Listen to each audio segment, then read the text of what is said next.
निश्चितपणाने मतदारांची टक्केवारी जर पाहिली तर मागच्या वेळेसपेक्षा यावेळेस मतदारांची टक्केवारी थोडी चांगली झालेली आहे आणि मतदानाची टक्केवारी जी नवीन मतदार आहेत त्याच्यामुळे ही टक्केवारी वाढल्याचं या ठिकाणी दिसतं आणि आपण पाहिलं असेल की फ्रेश वोटिंग जे आहे ते आम्हालाच मिळत असते। महिलांचा कल जास्त वाढल्याचं काल पाहायला मिळालेलं होतं। महिला कोणाकडे झुकतील असं वाटतं?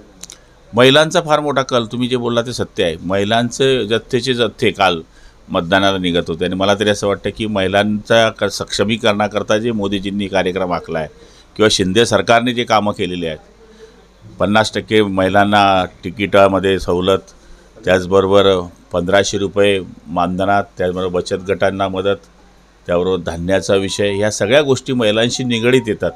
त्याच्यामध्ये मग घरकुलाचा विषय आहे, सगळ्यात ज्या गोष्टी आल्या आहेत त्यामुळे मला असं वाटतं की या ठिकाणी महिलांचा कल हा आमच्या बाजूने असेल। काही बंजारा तांड्यांनी मात्र बहिष्कार घातल्याचं पाहायला मिळालेलं होतं रामदेववाडीमध्ये। मी सुद्धा परवा जाऊन आलो होतो, त्या लोकांना समजूत घातली, पण त्यांचं असं म्हणणं होतं की जोपर्यंत गुन्हेगारांना अटक होत नाही, आता शेवटी तो ॲक्सिडेंट आहे आणि ज्याला अटक करायची आहे तो आताही अनकॉन्शियस आहे आणि तो अंबानी हॉस्पिटलमध्ये ॲडमिट आहे, एक बॉम्बे हॉस्पिटलमध्ये ॲडमिट आहे। आता अनकॉन्शियस माणसाला तिथून आणणं हे उचित होत नाही म्हणून त्याला अटक होत नाही आहे।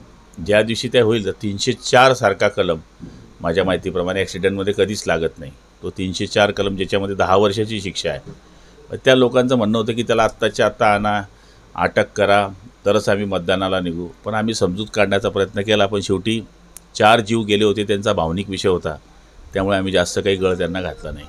भाऊ, मुंबईमध्ये एक होर्डिंग पडलं आहे, त्याच्यामध्ये 14 जणांचा मृत्यू झाला। हो, वादळामुळे अचानक ते वादळ असं कोणाच्या लक्षातही नव्हतं। आपण जर काल पाहिलं असेल तर अचानक ते नाशिक गोटी साईडला तयार झालं आणि त्यांची एवढा जबरदस्त 80चा स्पीड होता की कधी आलं गोंधळ करून टाकला, ते त्या पद्धतीचा विषय झालेला आहे।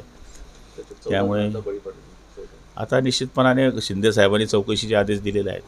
भाऊ, 19 मे पासून मान्सून अंदमान निकोबार बेटावर दाखल होणार आहे आणि त्यामुळं जळगाव महाराष्ट्रामध्ये लवकर पाऊस येण्याची शक्यता आहे। हे बघा, तो तिकडे दाखल होत असला तरी दरवेळेसचे आपले अंदाज येतो, पुन्हा आपल्याकडे उशिरा येतो। त्यामुळे शेतकऱ्यांना बेसावट करण्यापेक्षा जोपर्यंत तो आपल्याकडे दाखल होण्याची स्पष्ट चिन्ह येत नाही तोपर्यंत शेतकऱ्यांनी पेरणी करू नये अशी माझी त्यांना विनंती आहे। एबीपी माझा, उघडा डोळे बघा नीट।